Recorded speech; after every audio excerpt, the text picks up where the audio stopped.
आता है कंडेंस और स्ट्रक्चर के अंदर ज़्यादा फ़र्क नहीं है। इसके अंदर मस्ट होता है कि हमने बताना है कि हमारी जो मॉलिक्यूल है वो चेन है या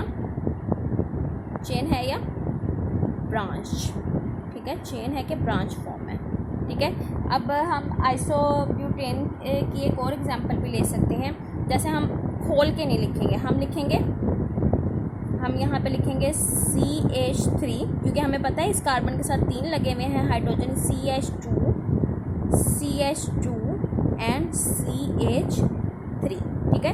ये हमारे पास क्या है, N ब्यूटेन। उसके बाद हमारे पास आइसोब्यूटेन आएगा, तो हम क्या लिखेंगे CH3, ठीक है, CH3 एंड CH3। हमारे पास जो ये फॉर्म है इसे हम सिंपल लिखेंगे। ये देखो हमने CH3 कर दिया, इसे CH2 कर दिया, इसे CH2 कर दिया, इसे CH3 कर दिया। और इधर ये हमारा पास जो है वो CH3 है, ये हमारे पास CH है, ये हमारे पास CH3 है और ये भी हमारे पास CH3 है। तो हमने सिंपल इसे ऐसे ही करके लिखा है, तो इसे हम क्या कहते हैं, कंडेंस फार्मूला। उसके बाद इलेक्ट्रॉनिक या डॉट एंड क्रॉस का, ठीक है, डॉट एंड क्रॉस। आपने जब कोऑर्डिनेशन कोवलेंट बॉन्ड पढ़ा होगा तो उसमें हम मेंशन करते हैं, हम क्या करते हैं कि हम सपोज करते हैं कि हमारे पास एक एटम जो है, क्रॉस एंड डॉट में क्या होता है कि हम एक एटम का जो है वो सपोज करते हैं कि एक एटम के जो इलेक्ट्रॉन है उसे हम डॉट से सपोज कर लेते हैं, ठीक है, और दूसरे एटम के हम क्रॉस से सपोज करते हैं, ठीक है। फॉर एग्जांपल यहाँ पे 1 इलेक्ट्रॉन ऑफ कार्बन और 1 इलेक्ट्रॉन ऑफ हाइड्रोजन शेयर हुआ है, ठीक है। तो हमने कार्बन के जो है क्या कहते हैं इलेक्ट्रॉन को डॉट से शॉर्ट किया है और हाइड्रोजन के क्रॉस से, ठीक है। ये सिंपल है।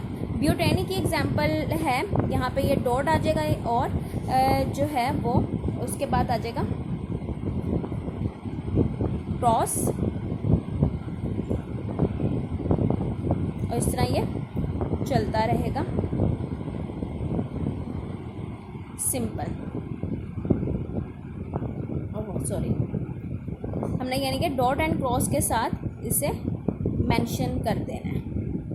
तो ये हाइड्रोजन को हो गया। तो सिंपल क्या है कि हमने डॉट एंड क्रॉस के ज़रिए से मेंशन कर दिया है। जैसे कि हमने कोऑर्डिनेशन कोवलेंट बॉन्ड के अंदर बताया था कि हम एक एटम के जो इलेक्ट्रॉन है उसे डॉट में सपोज कर लेते हैं और एक एटम के इलेक्ट्रॉन को हम जो है क्रॉस में सपोज कर लेते हैं। अब हम रीडिंग की तरफ आते हैं। Okay, oxide of carbon like carbon monoxide and carbon dioxide, carbonate, bicarbonate and carbides are also carbon compound. They are not treated as organic compound because their properties are quite different from those of organic compound, ठीक है। वो क्या कहते हैं कि carbon monoxide जो है इन्हें हम कार्बन कंपाउंड हैं और हम इन्हें ट्रीटेड नहीं करते कि वो ऑर्गेनिक कंपाउंड है। इसकी रीज़न सिर्फ यही है कि उनकी प्रॉपर्टीज़ जो हैं वो ऑर्गेनिक कंपाउंड से मिलती जुलती नहीं है। There are 4 type of formula organic compound: molecular formula, structure formula, condense formula and dot and cross formula. Molecular formula, the formula which represent the actual number of atom in one molecule, ठीक है। The organic compound is called molecular formula. For example, molecular formula butane is C4H10 is it shown. Butane is made up of carbon and hydrogen atom, ठीक है। Each molecule of butane consists of 4 carbon atom and 10 hydrogen atom. Structure formula of a compound represent the exact arrangement of different atom of various element present in the molecule substance। यानी कि ये formula compound की exact rearrangement बताता है कि कौन सा atom किस जगह पे लगा हुआ है, कि एलिमेंट के इस मॉलिक्यूल के अंदर कौन सा एलिमेंट का कौन सा एटम किस जगह पे लगा हुआ है। In a structure formula single bond is represented by a single line, ठीक है, and a double bond is represented by a 2 line and a triple bond by 3 line between the bonded atom. Organic compound may have same molecular formula but different structure formula. For example, structure formula butane, वो कहता है कि sometime जो हमारे पास organic compound होते हैं उनका molecular formula तो same होता है लेकिन उनका structure formula वो change हो जाता है। जैसे for example N-butane और isobutane की example दी गई है। उसके बाद आता है कंडेंस फार्मूला, ठीक है। Condense formula indicate the group of atom join together, यानी कि ग्रुप ऑफ एटम को हम ज्वाइन करके लिख देते हैं atom in a straight chain और a branch chain is called a condense formula, यानी कि वो स्ट्रेट चेन में ये फार्मूला, जैसे CH3 हमने पीछे जो है उसे खोल के लिखा था, लेकिन यहाँ CH2 and CH3 and CH3 CH CH3 and CH3, ठीक है, आइसोब्यूटेन। उसके बाद आता है electronic and dot and cross formula. The formula which show the sharing of electron between various atom in a one molecule for organic compound is called dot and cross formula for electronic formula, ठीक है, यानी कि उसे dot and cross या electronic formula कहा जाता है। यानी कि इसमें सिंपल हमने कार्बन के जो है उसे सपोज किया है क्या कहते हैं डॉट से और बाकियों को क्रॉस से, ठीक है। यहाँ पे हमने जो है थोड़ा सा डिफरेंट किया है कि इस वाले कार्बन के जो इस कार्बन के ज़ाती जो इलेक्ट्रॉन है उन्हें डॉट से लिया है और इसी जो उसने शेयर किया है उसके साथ उसे क्रॉस के साथ कर लिया है, ठीक है। सिंपल हमने यही करते गए हैं।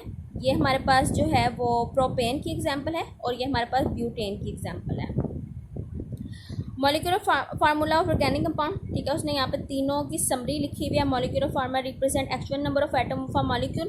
Condense formula represent group of atom joint together to each carbon atom. Structure formula represent exact arrangement of atom of a molecule. Electronic formula represent sharing of electron between atom or to form a molecule, ठीक है। Okay, आपने ये सारे नाम याद करने हैं, methane, ethane, propane, butane, pentane, hexane, heptane, octane, नोनेन and decane, ठीक है। CH4 इस पर क्या है कि इसके अंदर एक कार्बन है, इसके अंदर 2 3 4 5 6 7 8 9 10, यानी 10 कार्बन का है। उसके बाद हाइड्रोजन 4 6, यानी कि इसके अंदर 2 2 ज़्यादा होते जाएंगे, 4 6 8 10 12 14 16 18 20 22, यानी कि एक तरह से ये 2 का टेबल चला है, ठीक है। यहाँ पे हमने सिंगल 1 2 3 4 कर दिया, यहाँ पे 2 का टेबल है। फिर हमने उनका कंडेंस फार्मूला लिखा है, उसके बाद हमने उसका स्ट्रक्चर फार्मूला लिखा है। ये आपने घरों में प्रैक्टिस करनी है, ओके। होपफुली आपको समझ आया होगा। घरों में रहें, अपना ख्याल रखें। अल्लाह हाफिज़।